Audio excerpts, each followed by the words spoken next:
अस्सलाम वालेकुम। इससे पहले दो टॉपिकों में मैंने गर्दन की तकालीफ और कमर की तकलीफ से बात की थी। इसका ताल्लुक अर्कुन निसा से था और गर्दन की नसों पे दबाव से था, जो कि एक कॉमन प्रॉब्लम है। इस पे मैंने तफसीली तौर पे आपके लिए कुछ इंस्ट्रक्शन भी रखी थी। अब मैं बात कर रहा हूँ जो कि स्पाइनल ट्यूमर्स होते हैं।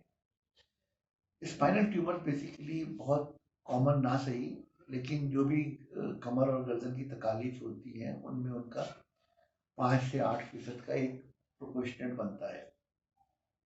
और उसके अंदर जो है आपको जो तकलीफ शुरू होती है वो कमज़ोरी से शुरू होती है, नमनेस और कमज़ोरी। मतलब अगर हम कोई ट्यूमर देख रहे हैं जो कि हमारी कमर के निचले हिस्से में है, तो वो हमें हमारे दर्द के साथ साथ अगर नस पे दबाव है तो हमारे पैरों की कमज़ोरी से शुरू होगा। हो सकता है कि वो एक पैर में कमज़ोरी के साथ साथ दूसरे पैर में कमज़ोरी हो सकता है अगर वो गर्दन में है तो एक पैर, एक हाथ और मे बी दोनों हाथ और एक पैर और दोनों हाथ और दोनों पैर कमज़ोरी की तरफ जा सकते हैं। सबसे अहम चीज़ जो इसके अंदर होती है वो राइट टाइम डायग्नोसिस की होती है।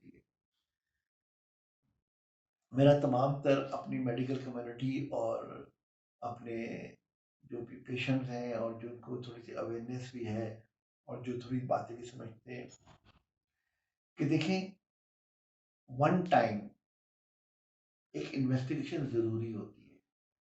हमारे पास जो केसेस आते हैं, मालूम हो कि चारों हाथ पैर ने काम करना छोड़ दिया, दोनों टांगों ने काम करना छोड़ दिया, 3-3 महीने 6-6 महीने सालों के बाद लोग आते हैं जिससे ऑपरेशन तो किया जाता है लेकिन रिकवरी और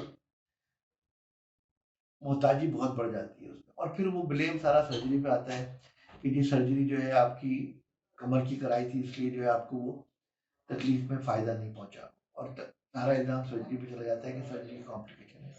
बेसिकली देखा ही जाता है कि ट्यूमर किस नौइयत का है। जब हम ट्यूमर की बात करते हैं, ट्यूमर 3 तरह के ट्यूमर होते हैं। एक ट्यूमर वो होता है जो कि हराम मगज़ की झिल्ली के बाहर होता है। एक ट्यूमर हराम मगज़ की झिल्ली के अंदर होता है लेकिन हराम मगज़ से बाहर होता है। और एक ट्यूमर वो होता है कि जो डायरेक्टली हराम मगज़ के अंदर होता है। तो जो सबसे खतरनाक ट्यूमर है वो जो हराम मगज़ के अंदर होता है, उसकी प्रोग्नोसिस और उसकी रिकवरी काफ़ी ख़राब होती है।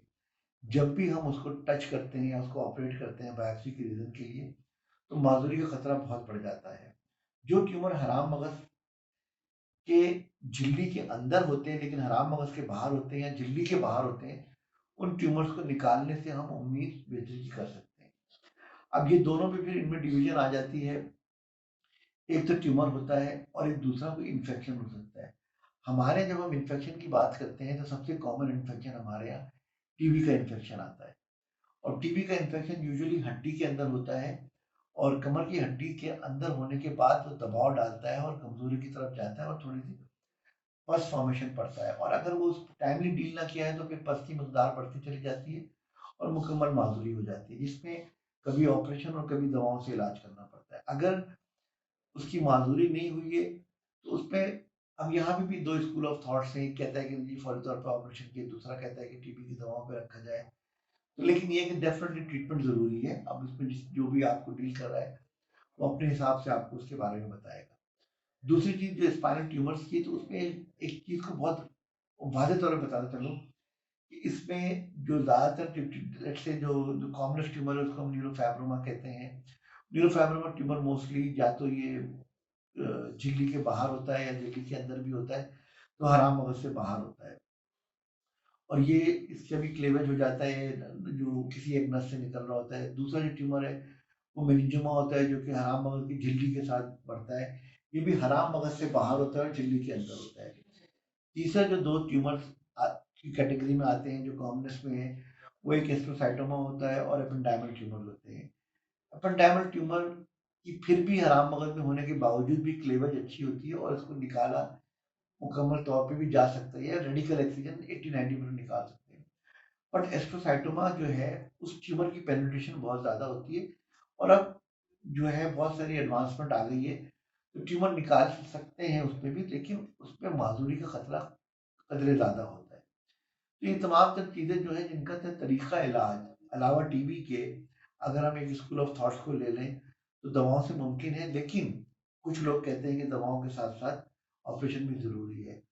और बाकी जो तमाम ट्यूमर्स हैं उनमें कम से कम बायोप्सी और ट्रीटमेंट एंड फिर उसके बाद उनकी रेडिएशन जो भी तरीक़ेकार है और रिहैब, ये 3-4 इसमें डिपार्टमेंट इन्वॉल्व होते हैं।